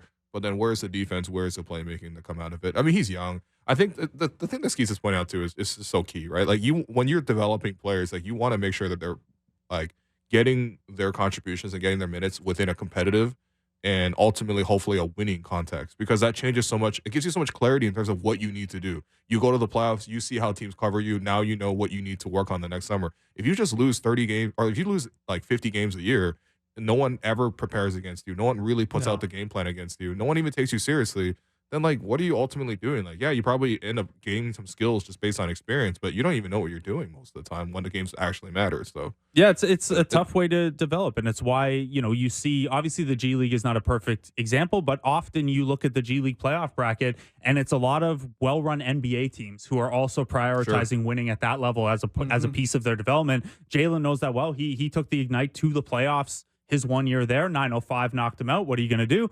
But yeah, like that's I think it's a big component of developing properly. And it's, you know, in retrospect and in reading, you know, Yaron Weitzman's book about the 76ers, it seemed like that was a misstep with the process, is that they didn't have adults in the room to kind of, you know, it was too much losing for too long. And I think that's why the Rockets maybe went in here probably a year ahead of what people maybe would have expected with their cap space and things like that, because they don't want these guys losing 60 games too many years in a row, because then it's hard to break the habit and you don't know what these guys are in a winning environment. So, you know, and Jalen's an important one. I mentioned the rookie scale contract extensions. You know, there's a huge difference between being a guy who projects as, you know, a number two. Can he learn to be the Jamal Murray to Şengün's Jokic, right? Obviously, those two guys probably aren't going to reach that level, but can you figure that out? Because if you're Jordan Clarkson, you're looking at the mid-level exception, not even the mini-max that a rookie scale guy gets. So it's going to be really fascinating to see how he develops over the course of the year and what he can pick up from,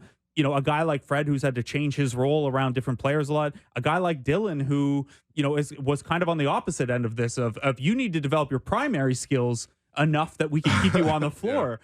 So I don't know. It'd be really interesting to track his growth over the course of the year. And when they're here in the second half of the season, ask guys like Fred and Dylan what they're seeing in it. Yeah. Well, to wrap up this idea, at least, so for me, I have Scotty's one. I have Şengün moved into the second spot right now. It's TBD. You know, it's like an MVP ladder. You can move these guys up and down sometimes, but Şengün is definitely performing this season like the second best rookie, or second best draft pick from this draft. Mobley, I'm going to give third. Kate, I'm going to give fourth, and then Franz is going to be fifth for me. Jalen Green just misses the cut at six. I still really do believe in Jalen Green. I just think that there's so many secondary skills that are not there for him. But it's a really talented. Like, I could see all six of those guys being an all-star at some point in their careers, and that's not even discussing Josh Giddey, Jalen Suggs, Jalen Johnson, Jonathan Kuminga, Trey Murphy the third. You know, so yeah. Right. Skeets, before we round off of this, just because you mentioned him, and I know he's a guy you're really high on, just how high do you think you would have Jalen Johnson climb? Because we've only seen it for like 12 games here. He wasn't that effective last year, but I don't know if anyone in the league has taken a bigger year-to-year jump so far than Jalen Johnson. Yeah, it's awesome. He is so fun to watch in transition, like both ways, like going offensively. Obviously, you can give him the ball and he can finish over top of people. And then defensively, he's a beast at chasing people down. He's a big, athletic guy. Nate McMillan always hated playing young guys, giving them any burn. So he was buried when Nate was there. Then Quinn takes over, and it's like a figuring out process. But it's been cool to see him like get an opportunity here for a Hawks team that's like, you know, they're not, you know, wowing anyone right now, but they're okay. And it's just cool that he's getting an opportunity. He would climb over quite a few guys if he can continue to get the minutes and get the opportunity that he's been getting here this season. You're starting to get into that, you know, whatever, 6th, 7th, 8th sort of range. I think he deserves to be included when you actually watch him and see, oh yeah, this guy is just a special athlete, and he's starting to put together. He's at least been around an NBA team for a little bit now, and it's getting an opportunity. It's pretty cool. Yeah, they obviously got rid of John Collins finally, and that created some opportunity. That created the opportunity, and in some weird ways, he does remind me a little bit of John Collins, but I think he's a better version of John Collins. Is what I'm trying to say. Like it's actually a better athlete than John Collins, who infamously did go to the dunk contest and kick a paper mache plane, which is one of my favorite dunk moments of all time, by the way. He took out a plane. Yeah, he Draymonded at that point. Well, do you remember he put on the goggles? He couldn't fit the hat on. Like, it was a mess. Like, they really didn't go through it well enough in practice. Maybe he used all his practice time making this paper mache plane. Like, maybe. Maybe, and then he unfortunately destroyed it. You know, that's an interesting comparison I hadn't thought of. John Collins actually when he first came in a He was couple good, years was really good. And sort of as the trade rumors, swirled more and more, his production sort of tailed off, and I can't say he's really lighting it up in Utah right now in that new role there, but it's an interesting comparison. They are both really freakish athletes, Jalen Johnson and him. And again, another guy who, like I'm talking about with these rookie scale extensions, is like it swings pretty quickly if you're John Collins as a young guy coming up, and this is what he could be. And then he signs a 5-year, $125 million deal. And suddenly Atlanta's like, well, it would be nice to get off this cap hit because he just, over the course of that 1 or 2 seasons between the decision points, just didn't grow enough. And I mean, they didn't help themselves with adding Capella to that. And they obviously have to make space for Okongwu and Johnson, but you see pretty quickly how fast potential turns to neutral asset if you don't judge a guy's next steps right. And oh, absolutely. These young guys got to continue improving too. That's the thing too. It's like like a lot of these guys have the ability, have the bodies, have the potential, but like some of the difference makers is just like who has the mindset to keep working, who wants to like keep making the next step happen for him. And that's what's been really encouraging to see from Scotty this year, right? Okay, last year wasn't as exciting coming off a Rookie of the Year, wasn't what he wanted. Well, then how do you bounce back? And like he did bounce back, and you see that, right? Like one of my issues is like Franz kind of feels like he's plateauing in a way. Like it's like it's kind of the same kind of idea. Like I know what you're good at, but it's like the same things that you're good at and the same things you struggle at. Like Mobley is the exact same way. Offensively, he's the same guy, just like catching lobs, rolling. Yeah, I mean, like honestly, a lot of decent bigs with decent hands and good athleticism are gonna play really well beside Mitchell and Garland. Like but like, are you going to expand on that front? Like, are you going to improve the 3-point shot, for example? And then that's the thing with Scotty. Like, he actually is making a tangible jump. That's the same from Şengün as well. He's defending a lot better. Now it's allowing him to get on the floor. Now he has a pick and roll partner with Fred, and all of a sudden they're like right there within one possession with the Clippers and the Lakers overnight. So, but I just like this draft a lot, and I want to see how it grows. Like, there's a couple more NBA topics you want to get to. Yeah, I know we're running a little short on time here, but because we cut it off last segment, Skeets, I know you've been an absolute day one Shai Gilgeous-Alexander guy. He is somehow taking a step even further forward after coming 5th in MVP voting last year. How much you loving these Thunder? And I guess very, very early here, how much consideration would everyone have to give to Shai on an MVP ballot? I think it'd be hard to obviously keep him off the top 5 again if we were calling it right here and you're doing your MVP ballot. He's probably as high as 3, 3rd or 4th. It's you got the 2 monsters still in Jokic and Embiid putting up unreal stats and obviously leading their teams to really good records. But yeah, OKC. I always love when a team like has some expectations. They flirted with the play in there last year, right? 500 sort of team. Shai goes to another level. They don't even have Chet, so now they add him, and they have all these pieces that make a lot of sense around your superstars. I say superstars. Shai really the superstar, but Chet, you can really see why he could be the big version. And it's like, oh, it's working. Like they're already at 10 wins in the Western Conference. Their big 3 of Shai, Chet, and to me, J-Dub, the Jalen Williams on the wing. I love how they fit together. I like their their chemistry so far in the early days with Chet in the mix. And then they have all these other guys that they're going to have to make decisions on, right? In terms of like paying and stuff like that, or cashing them in along with picks for another star. It's like, that is a good spot to be in if you're Presti and OKC. But I'm with you, Blake. I can't believe what Shai did last year to then continue through the summer at FIBA to then go even another level here in this season, early days. It's the guy just gets to 30 points in his sleep. Yeah.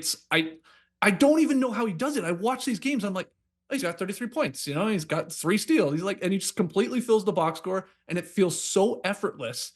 And then he can be an assassin when you need a bucket. Like, he's like a super Sean Livingston at the mid-range jumper, man. It's like, it's unstoppable. Yeah. He's too crafty with this handle, and he's obviously tall and lanky, and he feels really comfortable right now. I don't know what he's shooting on 2 points, but it's got to be through the roof. It feels like every jumper's cash. Well, their whole team is almost shooting 50, 40, 90 right now as a team. Okay. Yeah. Yeah. Well, yeah. Shai's 2-point percentage is 57% right now. I know there's a lot of layups in there, but damn, there's a lot of mid-range pull-ups. There's a lot of mid-range jumpers. Man, I love this style of player, man. It doesn't feel like you can guard him at any level. And I love the fact that he actually doesn't need a three. Like, I remember, obviously, for a long time, we had DeRozan here. And DeMar would always say, like, I don't need a three, man. I'm so good. And honestly, DeMar was like 80% right about that until he got to the playoffs. And it was like, okay, now we have real issues with this. But for the most part, DeMar was right. Shai's just 100% right on this. Yeah, okay, I'll burn you on the three if I need to. But, like, you cannot guard me off the dribble. And that's the thing. Him driving to the basket, him jackknifing to the basket, man, it's perfect. Chet is there. Honestly, if I were them, I wouldn't trade for a star. I'd just ride it out with these three. Like, what is the need? I mean, I understand I have all these picks and they're burning a hole in my pocket, but for the most part, like, those are the three guys I want to build around. They have a good identity. They have a great style of play. They picked up Isaiah Joe just off the street, basically. Like, why was he waived? Why? He would be the best shooter on the Raptors. But that's a question for another day. But you're right about them. Like, they're not going to do anything. I don't mean they're going to do anything right now or at the trade deadline, because this team has to get into the playoffs. They have to get in playoff series and see what their limitations are, or like how far they can take this thing, and then where they can tinker or what they need alongside those guys. But right now, I mean, I just think, like, we talk about them offensively, Blake, they can put out an crazy defensive lineup when you have now Wallace there. Shai is no slouch defensively. That guy is huge, which is why he can get to the line and take all those bumps. Obviously, Chet now.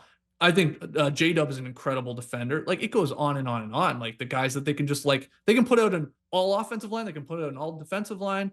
They have a bunch of guys contributing. It feels like they could have an injury or two for a regular season, plug somebody else in, and I don't see why they would miss a beat. So, yeah, they're pretty special right now. Yeah. All right. Well, Skeets, we appreciate you. You know, me more than almost anybody, but, you know, thanks for joining us. You could catch Skeets, obviously, on No Dunks. You just don't know how to do the sign off from a, like, touching place. Hey, you second guessed it as it was leaving your hand. No, I'm just saying, man. Like, it's very surreal. Like, honestly, like, there were many, like, 10 years ago, we were asked, because Grady turned 20 today or yesterday or whatever. So we were asking the question, like, what were you doing at 20? What was I actually doing at 20? I was going on the Score website, right clicking, save as, and downloading an MP3 file, physically connecting a USB thing to my BlackBerry, moving that file over, and then listening to my BlackBerry probably 2 or 3 times per episode. So that's why this is so touching for me.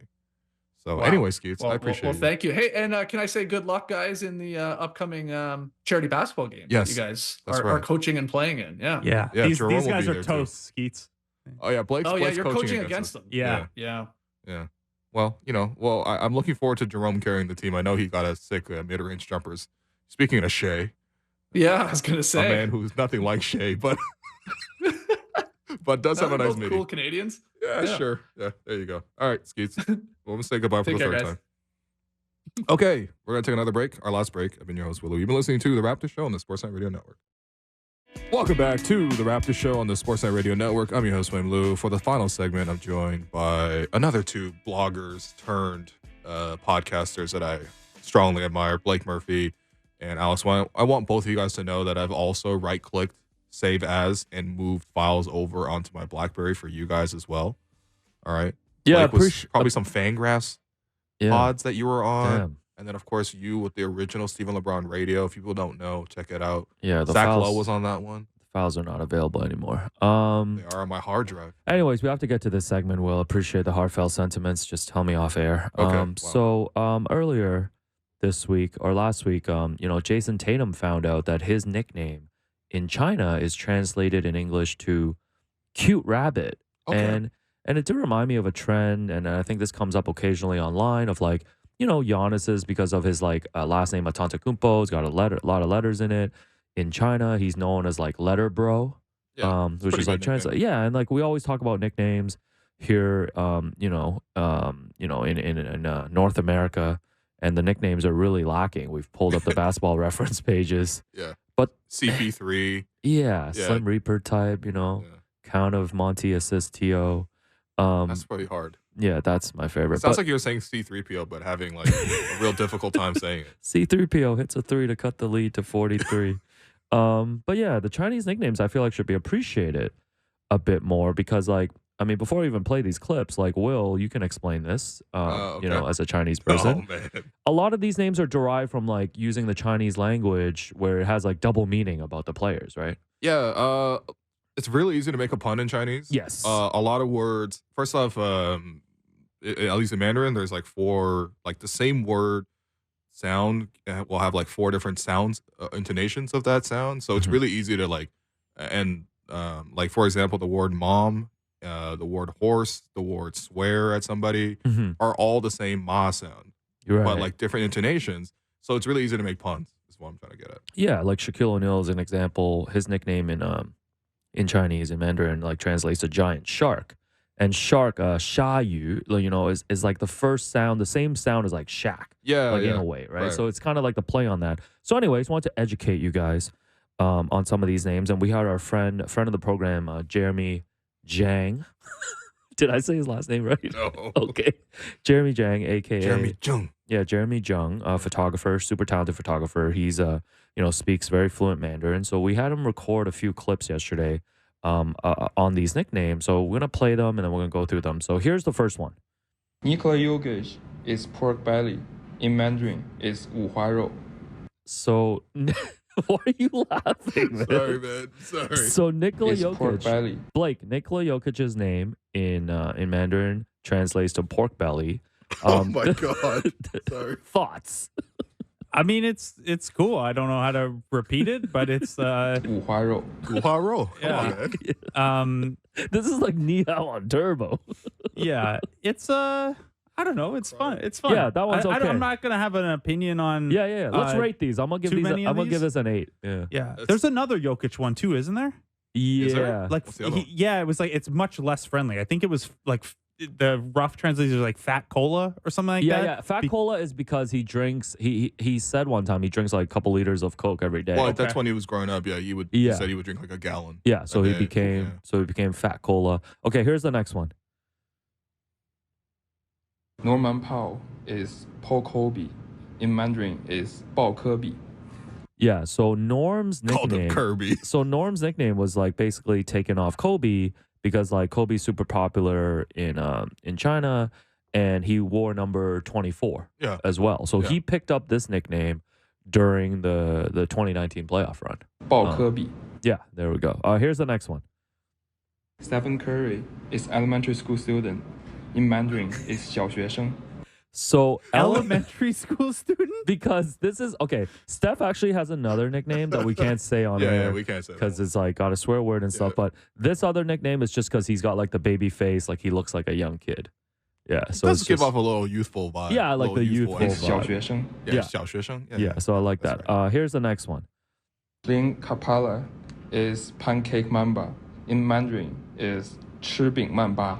So again, the Mamba thing. So a Mamba thing Too is very many popular. Mambas, man. So Clint Capella is pancake Mamba because in Chinese, scoring off an alley-oop lob pass is often known as eating pancakes. Yeah, this one's gotta Yo, that's get, wild. This one's Yeah. gotta get a hold here, and I think the no dunks guys are actually the ones to do it. Like they made like big rebounding games, roast beef for a long time. Right, Yeah. They right. can do this. Alley oops, like Pancake finishing an alley oop, Mamba. pancakes. I think we can do this. Yeah, There's so no way that Clint Capella should be in any way associated with a Mamba nickname. It doesn't matter what verb or well, They really adjective do comes a lot of before that. mambas. yeah, eh? so a bunch of other Mambas here. Yeah. Steven Adams is known as box out Mamba because Okay, of what his does Mamba rebounding. just mean? Like specialist? Like is that what? Yeah. Like you just become a okay, specialist. Got you. Andrew Wiggins, because players thought What he wasn't. Mamba is he? No, Maple Mamba? the fans didn't think he was like aggressive enough. He might have been like a disappointing first overall pick Yeah. at the beginning of his career. So they called him a strength conserving Mamba. Like he basically just shows up to work. So lazy Mamba. Yeah, kind of, but not Yeah. as mean. Okay. And DeMarcus Cousins was known as technical Mamba just for the text that he would pick Yo, up. what does Mamba mean in Chinese, man? I gotta ask that. Yo, Yeah. What's going on? Jeremy, man, explain this. Yeah. Anyways, and then the best one is James Harden is known as porcelain Mamba because in Chinese, bumping porcelain is a euphemism for faking traffic accidents in order to fraudulently collect compensation. So this is for his foul The drawing. flopping Mamba. Yeah. He's basically the flopping All Mamba. right. I like Yeah. this. bumping porcelain. So- That is not what I thought bumping porcelain was going to mean. Now you know. And here's the last one. One more clip we have here. Fred VanVleet is Van Jordan. in Mandarin is 范乔丹. So Fred wore Fred wore 23 here in Toronto, became a huge deal during the 2019 playoffs. Back in China, they only really knew Kawhi Leonard from the Raptors, but then Fred became kind of a cult hero in the Milwaukee series in the finals. And because of all those combinations, he was known as Van Jordan over there. Because Jordan was like obviously a huge popular player over there as well, across along with every other continent. So have a few Chinese nicknames for us. Okay, nice. So nice. Will, you are Big Head Angry Kid. All right, yeah. Is that? I think that works, right? Yeah. Do you know how to say that in Mandarin or? Yeah. Chinese Darko Rajakovic. Whoa, no way. Can you say that in Mandarin? Big Head Angry Kid. Yeah. Da no. Okay. Angry. Yeah. I don't know. Okay, PC never or mind. Whatever. Yeah. Now Blake, because Austin Reeves is known as like rural village Mamba or countryside Mamba. All right. Villager Mamba. Yeah, so villager. Arkansas Mamba. Yeah, so you are countryside Mamba. All right. Do you accept that? Sure. Okay. I'm Lethal Weapon or Baby MC Jin. That's not good. What? That describes nothing what about would you give me? Describes nothing about your game. What would you give me? You're rebound mama. You're like. Oh, okay. You're like I'm Rondé Rodman. Mamba. I'm Rodman Mamba. No, there's got to be. Rondé. What is like the Mandarin word for like getting free stuff all the time? Oh, yeah. Freeloading like Mamba. Contra Mamba or something like that. like Duty free store Mamba. Merch Mamba. Yeah, merch Mamba. That's actually merch Mamba is hard. Yeah, I like that. Derek is. We should all be something Mamba. Derek is Canadian Steve Aoki. Because over there they just think he's a DJ because he does a bunch of drops. JR is Riz Mamba. Orn is Quiet Mamba. Lee Ben is Poutine Mamba. Yeah, that one's good. Joe Wolfon is Second Spectrum Mamba. And Joe Cash is Friend of the Community. Yeah, there's actually. There we go. Good, yeah. There we go. Wow. Yeah, that's great it. nicknames, man. Yeah, what you guys think? I think number one, I need to understand what the word Mamba means in Chinese. It's a snake. But no, number two, I do like their creativity with it. These are great. These I want really more good. players to have nicknames. That's the thing. Like, Yeah. it's just something cool that like makes them a little bit more distinct. And I just don't understand why nicknames don't pop off as much here. Yeah. Like, why are nicknames in hockey just like somebody's name and then Smitty. E Yeah, at the end? Yeah. A Y It's- or an ER Yeah. or SY at the end of every name. Yeah. Like, you know what Or I in mean? my case, drop the Y because Yeah. my last name already Just has Murph. So that just Murph. intonation. Murph Yeah. dog. Murph Mamba. Murph dog. Yeah. But yeah, I'm just in support of more creative Mambas in the league. That's Yeah, all. couple- Pancake Mamba's killing me. I'm sorry, man. I've never Pancake thought Mamba. You wait until tomorrow we tee up this Magic game, and we'll have a Mamba for every one of these guys. Yeah, I would Okay, love maybe that. that's an assignment Bald for tomorrow. Mamba for Jalen Suggs, who's setting a league record my by God. he is Oh, balding no. from 3 directions at once. You'll my notice God. tomorrow. This way, this Yeah. way, and this way. Oh no. Yeah, so we'll come up with one of those. Yeah, Scotty Barnes is EPM Mamba. Yeah, Yeah. well, honestly, this season he really is. Yeah, no, I like that. Darko is Pie Mamba. Cactus. Who's a Cactus Club Mamba on this team? It's probably not just one player. It's probably multiple. Yeah, we need to find that. But yeah, it's like, you sat down with Jesse Mermis today, so we're going to be able to play that interview. Tomorrow, we've got Eric Kareen joining us, assuming the internet person from Rogers shows up to his place on time They always do. to fix his internet. They're always on time. And that's it, man. Great show, guys. Yeah. That's All right. it. Situation. That does it for us today. Been your host, Will Luke. You've been listening to The Raptors Show on the Sportsnet Radio Network. Make sure you find The Raptors Show wherever you listen to podcasts and subscribe. And please rate and review the show. Thanks once again to J.E. Skeets, Jeremy Jung, producer and co-host Alex Wong. Alex Huang, By the way, that's mainland Mamba.